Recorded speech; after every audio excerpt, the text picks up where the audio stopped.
سراجا منيرا سبحانك لا علم لنا إلا ما علمتنا إنك أنت العليم الحكيم.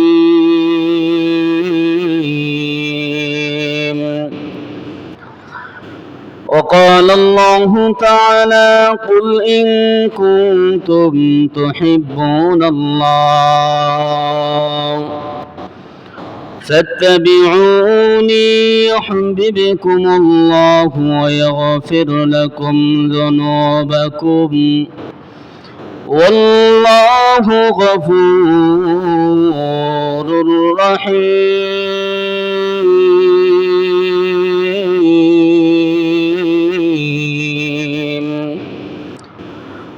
وقال رسول الله صلى الله عليه وآله وسلم لا يؤمن أحدكم حتى أكون أحب إليه من والده وولده والناس أجمعين إن الله وملائكته يصلون على النبي يا أيها الذين آمنوا صلوا عليه وسلموا تسليما اللهم صل على محمد وعلى آل محمد كما صليت على إبراهيم وعلى آل إبراهيم إنك حميد مجيد. اللهم بارك على محمد وعلى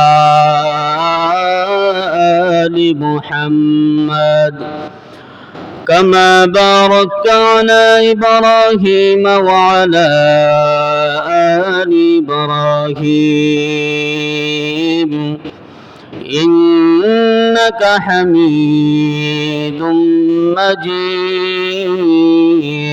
لا إله إلا الله لا إله إلا الله لا إله إلا الله لا إله إلا الله لا إله إلا الله لا إله إلا الله لا إله إلا الله لا إله إلا الله لا إله إلا الله لا إله إلا الله لا إله لا إله إلا الله محمد رسول الله صلى الله عليه وسلم.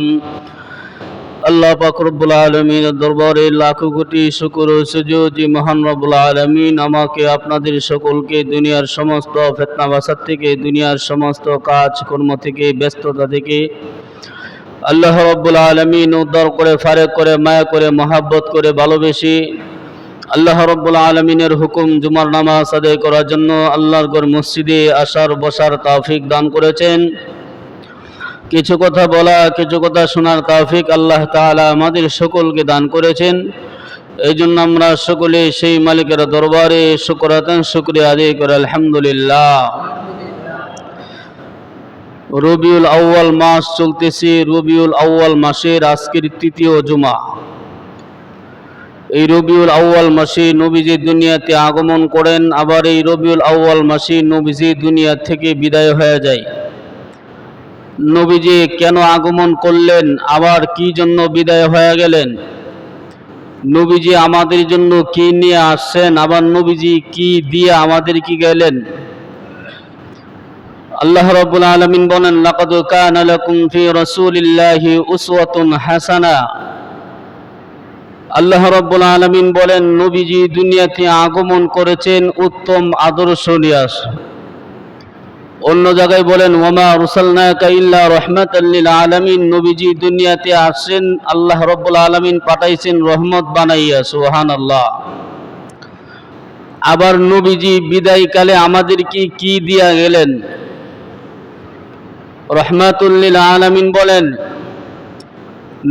আমি নবী তো গোটা উম্মতকে গোটা জাতিকে আমি দুইটি জিনিস দিয়া গেছি। এই দুইটি জিনিস যদি আমার উম্মত মেনে চলে আঁকড়িয়ে ধরে রাখতে পারে, ওই উম্মত কোনোদিন পথভ্রষ্ট হবে না, ওই উম্মত কোনোদিন ধ্বংস হবে না। সুবহানাল্লাহ। কুল্লু উম্মতি ইয়াদখুলুনাল জান্নাতা ইল্লা মান আবা, কিলা ওয়া মান আবা ইয়া রাসূলুল্লাহ। নবীজি বলেন, আমি গোটা উম্মতের জন্য এক নাম্বার জিনিস রেখে গেলাম পবিত্র কোরআন। আমি এই কোরআনকে যে উম্মত আঁকড়ে ধরে রাখবে, এই কোরআন অনুযায়ী যে উম্মত জীবন গঠন করবে, এই কোরআনকে যে উম্মত ছাড়বে না, ওই উম্মত সে কোনোদিন পথভ্রষ্ট হবে না। সুবহানাল্লাহ। তারাকতু ফীকুম আমরাইন লান তাদিল্লু মা তামাসসাকতুম বিহিমা কিতাবাল্লাহ ওয়া সুন্নাত রাসূলি। কিতাবাল্লাহ, নবীজি এক নম্বর জিনিস আমাদেরকে দিয়া গেছেন কিতাবুল্লাহ, আল্লাহ তাআলার কোরআন কিতাব। এই কোরআনকে যদি আঁকড়ে ধরে রাখতে পারো, নবীজি বলে, এ উম্মত শুনে নাও, জীবনে কোনোদিন পথভ্রষ্ট হইবা না, তোমার জীবন ধ্বংস হবে না, দুনিয়া পরকাল উভয় জগতে তুমি ধন্য হয়ে যাইবা। দুই নাম্বার জিনিস নবীজি আমাদেরকে দিয়া গেছেন, রাইখা গেছেন, ওয়া সুন্নাত রাসূলি, নবীজির সুন্নাত আমাদেরকে দিয়া গেছেন, নবীজির আদর্শ আমাদেরকে দিয়া গেছেন। নবীজির সুন্নাতকে যদি আঁকড়ে ধরে রাখতে পারো, নবীজির আদর্শ অনুযায়ী যদি জীবনটারে গঠন করতে পারো, নবীজি বলে, এ উম্মত শুনে নাও, উভয় জগতে কোনোদিন তুমি ধ্বংস হইবা না, পথভ্রষ্ট হইবা না। এই দুইটা জিনিস যদি ধরে রাখতে পারো, এ উম্মত, আল্লাহ রাব্বুল আলামিন তোমাদেরকে জান্নাত দান করে দিবেন। আল্লাহ রাব্বুল আলামিন বলেন, কুল ইন কুনতুম তুহিব্বুনাল্লাহ ফাত্তাবিউনি ইউহিব্বুকুমুল্লাহ ওয়া ইয়াগফির লাকুম যুনুবাকুম ওয়াল্লাহু গফুরুর রহিম।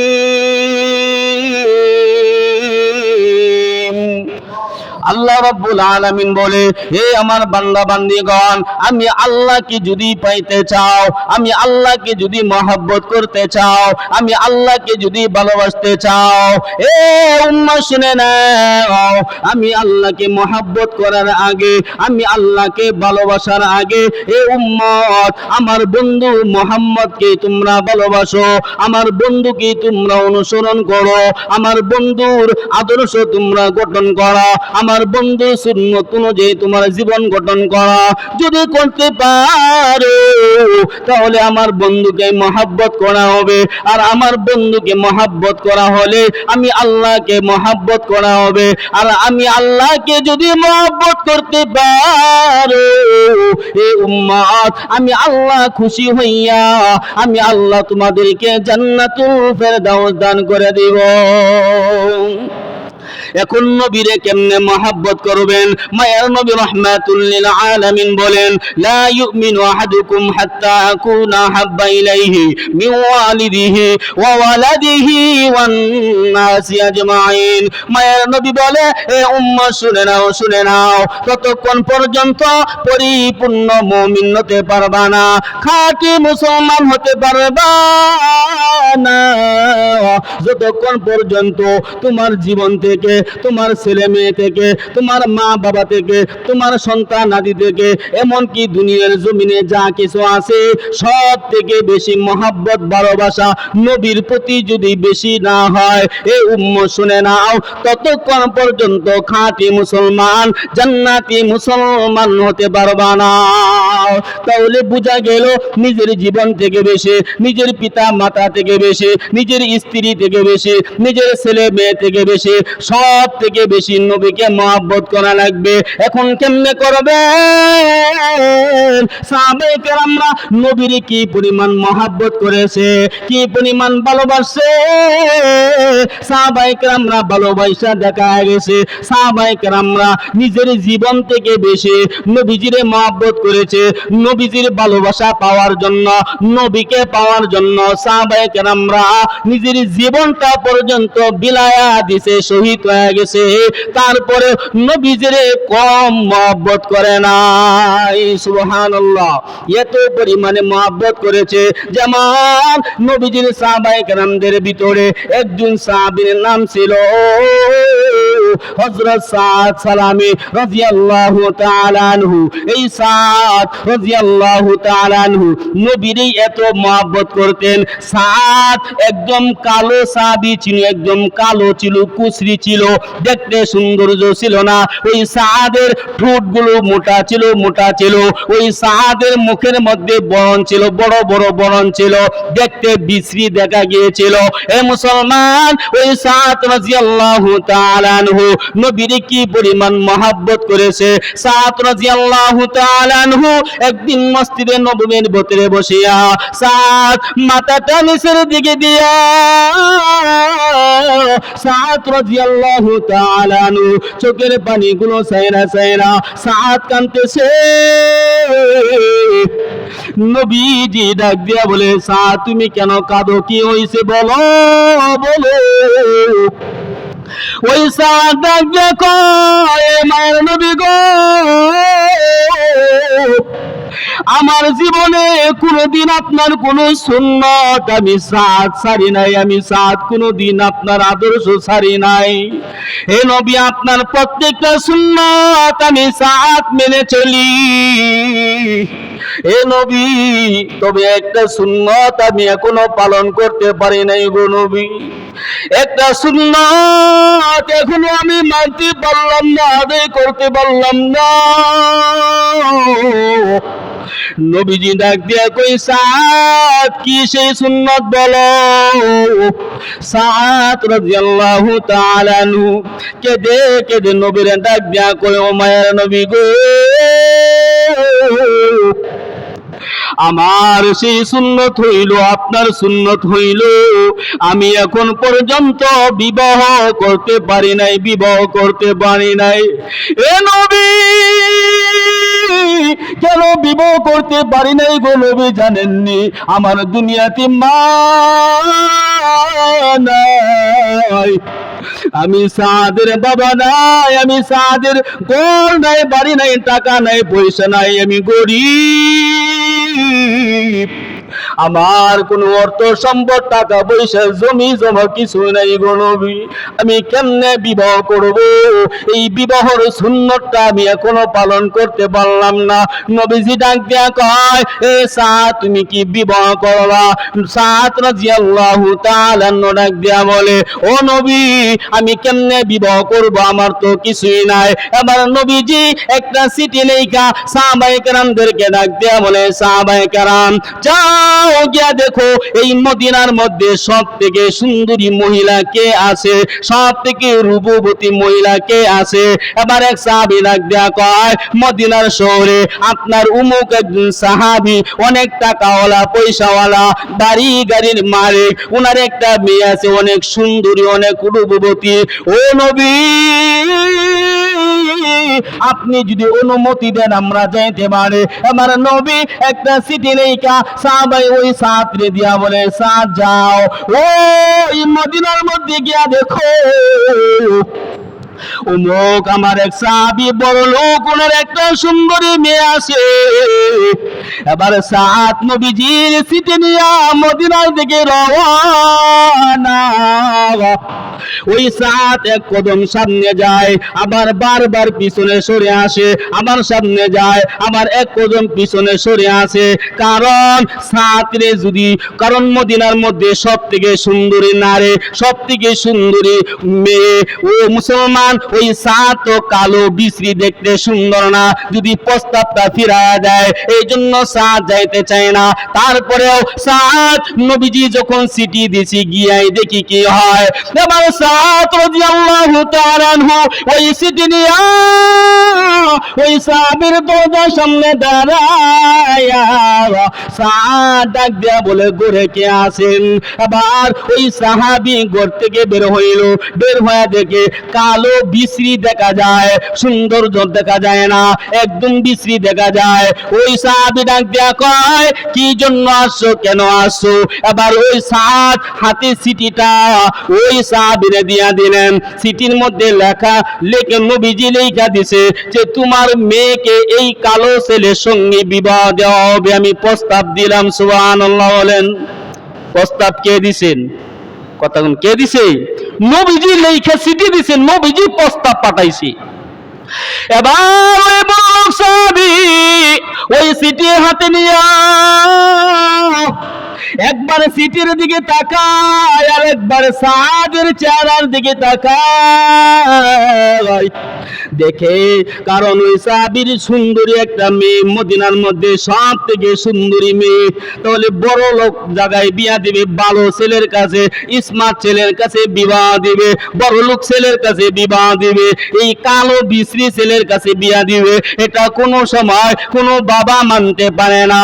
এবার ওই সাহাবী ডাক দেয়া কয়, যাও নবীজি চিঠি পাঠাইছে, প্রস্তাব দিছে, ঠিক আছে আমি পরে দেখব, তুমি চলে যাও। এবার সাদ রাদিয়াল্লাহু তাআলা আনহু ওনার মনটা খারাপ হয়ে গেল, উনি টেনশনের মধ্যে পড়ে গেল, মনে হয় আমার কাছে বিবাহ দিবে না, বিবাহ দিবে না। এবার সাদ মনটা খারাপ কইরা নবীজির দরবারের দিকে রওনা হয়ে গেল। এবার ওই সুন্দরী মেয়ে ঘর থেকে বের হইয়া বাবারে ডাক দেয়া কইয়ে, বাবা কে আসছিল একটু আগে, তুমি কার সাথে কথা বলেছ? বাবা ডাক দেয়া কয়, মায়ার নবী রাহমাতুল লিল আলামিন একটা চিঠি লেখা পাঠাইছে,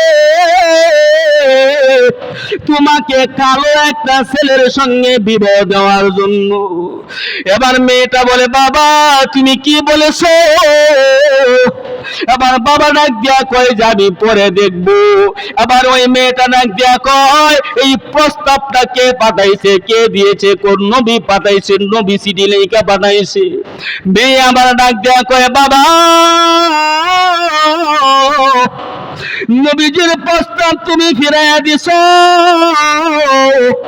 ও বাবা তুমি বড় অন্যায় করেছো, তাড়াতাড়ি যাও ওই যুবকটারে তাড়াতাড়ি ঘোষণা দেয়া দাও, এই বিবাহর মধ্যে আমি রাজি আছি, আমি খুশি, আমি আলহামদুলিল্লাহ সুবহানাল্লাহ। মেয়ে বলে আমি খুশি, আমি রাজি, কোনো সমস্যা নাই। আবার ওই সাহাবী দৌড়ায় গেল, গিয়া ওই সাতরে বলতেছে, সাত তোমারে বলেছিলাম পরে জানাইবো, এ সাত শুনে নাও, আমার মেয়ে রাজি হয়ে গেছে, আমার মেয়ে খুশি হয়ে গেছে। এ সাত যাও আমার সুন্দরী মেয়েকে তোমার সঙ্গে বিবাহ দেব। এবার সাত খুশি হইয়া এবার নবীজির দরবারে চলে গেল। নবীজি ডাক দিয়া কয়, এ সাত তুমি যে চিঠি নিয়ে গেছো তারাকে প্রস্তাবে রাজি হয়েছে। সাদ হেসে হেসে বলে, হে নবী, আপনার চিঠি পাইয়া প্রস্তাব পাইয়া মেয়েটা রাজি হয়ে গেল, বাবাও রাজি হয়ে গেল। এবার সাদ বলে, হে নবী গো, আমি যে বিবাহ করব, আমার তো টাকা নাই, পয়সা নাই, নতুন জামা কাপড় কেমনে কিনবো, আমি কসমেটিক কেমনে কিনবো? আমার নবী আবু বকর, আলী, উসমানকে ডাক দেয়া বলে, ওর কিছু অল্প কিছু অর্থ দাও, ওই সাদের হাতে তুলে দাও।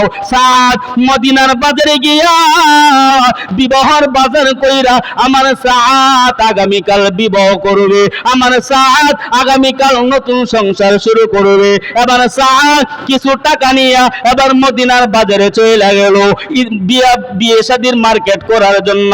মার্কেট কইরা এবার সাদ যখন নবীজির দরবারে আসলো, নবীজি বলে, সাদ যাও, এই বিবাহর আসবাবপত্র নিয়ে যাও, আজকে তোমার বিবাহ হয়ে যাবে।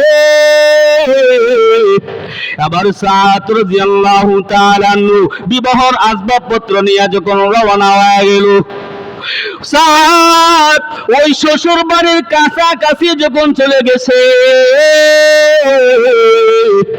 হঠাৎ করে সাদের কানের মধ্যে আওয়াজ চলে আসলো, উহুদের ময়দানে রহমাতুল লিল আলামিনকে মারতেছে, আঘাত করতেছে। সাদ রাদিয়াল্লাহু তাআলা আনহু এখন চিন্তার মধ্যে পড়ে গেল, এমনিই তো আমি কালো বলে গরিব বলে আমার কাছে কেউ বিবাহ বসে না, কেউ বিবাহ দেয় না। তারপরে নবীজির প্রস্তাবে যখন মদিনার সব থেকে সুন্দরী মেয়েটা রাজি হয়ে গেল, এখন আমি কি বিবাহর মধ্যে যাব নাকি নবীজির উহুদের ময়দানে মারতেছে, আঘাত করতেছে? আমি কি নবীজির কাছে, নবীজির সঙ্গে উহুদের ময়দানে গিয়া যুদ্ধ করব? সাদ এবার টেনশনের ভিতরে পড়ে গেল। এমন সাদ চিন্তা ভাবনা করিয়া এমন সাদ আর বিবাহ করতে বাড়িতে যায় না। এমন সাদ ওই মালগুলো নিয়া দৌড়াইয়া ওই মদিনার বাজারে চলে গেছে। দোকানদারকে গিয়া বলে, এ দোকানদার ভাই, আমি বিবাহ করার জন্য যে মাল সামানা গুলো কিনেছিলাম, এই মাল সামানা গুলো আপনি ফেরত নেন, ফেরত নেন। কেন, আপনি কি বিবাহ করবেন না? সাদ রাদিয়াল্লাহু তাআলা আনহু ডাক দিয়া কয়, আমি সাদ বিবাহ করব, আমি সাদ বিবাহ কইরা আমি বাসর করব, আনন্দ করব, আর ওই দিক দিয়ে আমার নবীরে মারতেছে, আমার নবীরে পাথর মারতেছে, আঘাত করতেছে। আমি সাদ জীবিত থাকতে এটা মেনে নিতে পারবো না। ও দোকানদার ওয়ালা ভাই, বিয়ে শাদীর মালগুলো নিয়া তাড়াতাড়ি ওই টাকা দিয়া আমার একটা তলোয়ার কিনা দেন, আর যুদ্ধের পোশাক কিনা দেন, ওই একটা যুদ্ধের পোশাক আর একটা তলোয়ার কিনে দেন। এবার সাদ রাদিয়াল্লাহু তাআলা আনহু বিবাহ না করিয়া এবার সাদ তলোয়ার নিয়া যুদ্ধের পোশাক পরা সাদ উহুদের ময়দানে চলে গেল। সুবহানাল্লাহ। ওই উহুদের ময়দানে গিয়ে দেখে কাফের বেঈমানেরা নবীজির চতুর্দিক দিয়ে ঘেরাও করে ফেলছে, নবীজির তীর মারতেছে, নবীজির পাথর মারতেছে। এবার সাদ রাদিয়াল্লাহু তাআলা আনহু উনি একটু চালাকি কইরা সাদের কালো একটা কাপড় দিয়া সাদ মুখটা ঢাইকা নিলেন, মুখটা বেঁধে নিলেন। কারণ উহুদের ময়দানে নবী যদি দেখে সাদ উহুদের ময়দানে যুদ্ধ করতেছে, তাহলে নবী আমাদের পাঠা দিবে বিবাহ করার জন্য। এই জন্য নবী যেন চিনতে না পারে, এই জন্য সাদ মুখটা কালো কাপড় দিয়ে বেঁধে নিল। যুদ্ধ করতে করতে করতে করতে সাদ রাদিয়াল্লাহু তাআলা আনহু উহুদের ময়দানে, উহুদের প্রান্তরে সাদ শহীদ হয়ে গেল, সাদ শহীদ হয়ে গেল। এবার নবীজি সাহাবায়ে কেরামদেরকে ডাক দেয়া বলে, এ সাহাবায়ে কেরাম দেখো উহুদের ময়দানে আমার কোন কোন সাহাবী শহীদ হয়েছে। সমস্ত সাহাবীর লাশগুলো একত্রিত করো, আবার শেষে একটা সাহাবায়ে কেরামরা নিয়ে আসে, দেখে মুখটা বাঁধা কালো কাপড় দিয়া। নবীজি বলে, এ সাহাবায়ে কেরাম, এই সাহাবীর মুখটা কালো কাপড় দিয়া বাঁধা কেন? ওই মুখ থেকে কালো কাপড়টা সরাও। এবার সাহাবায়ে কেরামরা যখন মুখ থেকে কালো কাপড়টা সরাইলো, সরানোর পরে মায়ার নবী রাহমাতুল লিল আলামিন তাকা দেখে যে এটা সাদের লাশ। সুবহানাল্লাহ বলেন। নবীজি চোখের পানি ছেড়ে দিয়া বলে, সাদ রে, আমি তোমারে বিবাহ করার জন্য পাঠাইলাম। এই সাদ বিবাহ না করিয়া উহুদের ময়দানে আইসা আমি নবীর মহব্বতে, আমি নবীর ভালোবাসা, এ সাদ তোমার জীবনটা শহীদ করে দিলা, তোমার জীবনটারে শেষ করে দিলা। এবার মায়ের নবী সাদের চেহারা দিকে তাকাইয়া চোখের পানিগুলো ছেড়ে ছেড়ে কান্দে। এবার মায়ের নবী রাহমাতুল লিল আলামিন একবার আসমানের দিকে তাকায়, আসমানের দিকে তাকাইয়া নবীজি একটা মুস্কি হাসি দিলেন। সুবহানাল্লাহ বলেন।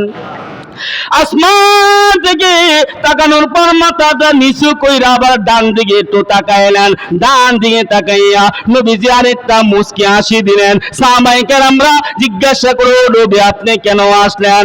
আপনার প্রিয় সাহাবী সাদ তো শহীদ হয়ে গেল, একটু আগেই তো আপনি কান্না করলেন, এখন কি জন্য আপনি মুস্কি হাসেন? নবীজি ডাক দিয়া কয়, আমি আসমানের দিকে যখন তাকাইছি আমি দেখতেছি শত শত হুরগুলো আমার সাদের গালে চুমু দেওয়ার জন্য শত শত হুরগুলো দৌড়াইয়া আসতেছে। সুবহানাল্লাহ। আর আমি ডান দিকে তাকাইছি, আমি দেখতেছি কবর সাদের লাশের জন্য অপেক্ষা করতেছে, কখন সাদ আমি দাফন করব। দাফন করার পরে আমার সাদ সে জান্নাতে চলে যাবে। সুবহানাল্লাহ। ও নবীর উম্মত, ওই সাদ রাদিয়াল্লাহু তাআলা আনহু দেখেন নিজের বিবাহ না করিয়া এ নবীর উম্মত নবীজির মহব্বতে, নবীজির ভালোবাসার প্রেমে পড়িয়া নবীজির ওই উহুদের ময়দানে সাদ রাদিয়াল্লাহু তাআলা আনহু জীবনের মায়া ত্যাগ করিয়া, বিবাহ বাদ দিয়া, সব বাদ দিয়া ওই উহুদের ময়দানে নবীজির প্রেমে পাগল হয়ে নবীজির আক্রমণ থেকে বাঁচানোর জন্য সাদ শহীদ হয়ে গেল। হে মুসলমান, তাহলে ওই সাদ রাদিয়াল্লাহু তাআলা আনহু নবীকে কি পরিমাণ মহব্বত করেছে, ভালোবেসেছে, জুড়ে গুন সুবহানাল্লাহ। ওদেরকেই বলা হয় খাঁটি আশিক রাসূল, ওদেরকেই বলা হয় আশারাই মুবাশশারা। এই 10 জন যে জান্নাতের টিকিট প্রাপ্ত সাহাবী, ওই 10 জনের ভিতরে একজন হইল সাদ রাদিয়াল্লাহু তাআলা আনহু। সুবহানাল্লাহ। তাহলে কি পরিমাণ নবীকে মহব্বত করেছে।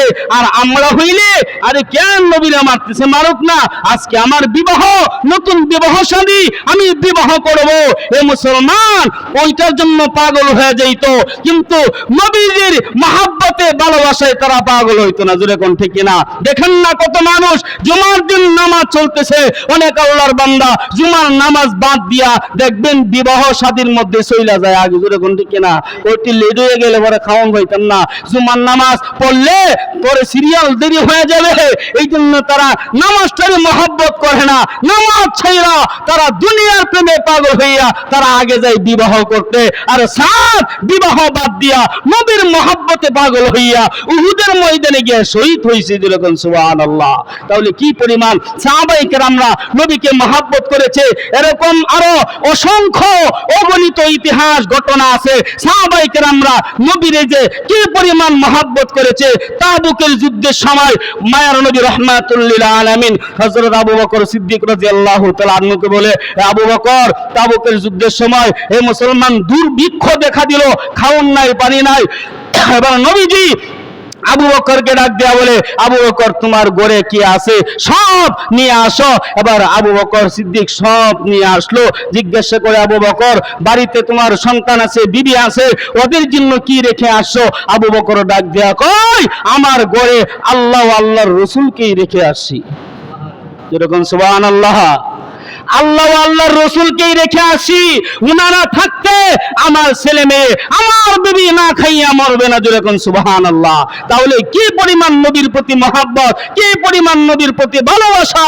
এ মুসলমান, আজকে ওই পরিমাণ মহাব্বত, ওই পরিমাণ ভালোবাসা আজকে আমাদের ভিতরে নাই। আমরাও তো সেই নবীর উম্মত। তাহলে সাহাবায়ে কেরামরা কি পরিমাণ নবীর মহাব্বত করেছে, কি পরিমাণ ভালোবাসে। এজন্য সাহাবায়ে কেরামরা তারা দুনিয়া থেকেও অনেক সাহাবায়ে কেরামরা তারা জান্নাতের টিকিট পাইয়া তারা দুনিয়া থেকে বিদায় হয়েছে। আর আজকে নবীজির আদর্শ আমাদের ভিতরে নাই, নবীজির সুন্নাত আজকে আমাদের ভিতরে নাই। হে মুসলমান, তারপরে তারা দাবি করে আশিক রাসূল, তারা দাবি করে নবীজির খাঁটি আশিক। আসলে না, এরা প্রকৃত খাঁটি আশিক রাসূল হতে পারে না। কারণ প্রকৃত খাঁটি আশিক রাসূল কখনো নবীজির আদর্শ হে মুসলমান ছাড়তে পারে না, সুন্নাত ছাড়তে পারে না। নবীজিরে কেউ গালি দিলে, নবীজির উপরে কেউ আঘাত করলে, নবীজির চরিত্র নিয়ে কেউ কথা বললে, ওই খাঁটি উম্মত সে চুপ থাকতে পারে না। জোরে কোন ঠিক কিনা? সাহাবায়ে কেরামরা নবীজির গায়ে কেউ যদি একটু কাফেরি মেরে না আঘাত করছে, নবীজি সাহাবায়ে কেরামরা লাফ মাইরা আগে নিজে শহীদ হয়ে গেছে, তারপরে নবীজির চরিত্রের উপরে কালি লেপন করতে দেয় নাই। আর আজকে আমরা আজকে দুনিয়ার জমিনে কত কাফের বেঈমানেরা আজকে নবীকে নিয়ে ব্যঙ্গ করে, নবীরে গালিগালাজ করে, নবীর চরিত্র নিয়ে বাজে কথা বলে, কিন্তু খাঁটি আশিক রাসূল যারা দাবি করে, এ মুসলমান ওরা কোনো প্রতিবাদ করে না, ওরা কোনো প্রতিবাদ করে না। এই জন্য মুসলমান নবীজি বইলা গেছে, আমার উম্মত দুইটা জিনিস যখন ছাইরা দিবে, তারাকতু ফীকুম আমরাইন লান তাদিল্লু মা তামাসসাকতুম বিহিমা কিতাবাল্লাহ ওয়া সুন্নাত রাসূলি। আমি নবী দুইটা জিনিস দিয়া গেলাম, এক নাম্বার কিতাবুল্লাহ, কিতাব কোরআন, আর দুই নাম্বার সুন্নাত। এই দুইটা জিনিস ছাইরা দিলে ওই উম্মতের ভিতরে আমি নবীর মহব্বত থাকে না, ওই উম্মতের ভিতরে আমি নবীজির আদর্শ থাকে না। জুড়ে কোন ঠিক কিনা? এই জন্য মুসলমান খালি মুখে মুখে দাবি করলে খাঁটি আশিক রাসূল হওয়া যায় না, মুখে মুখে দাবি করলে নবীজির উম্মত হওয়া যায় না।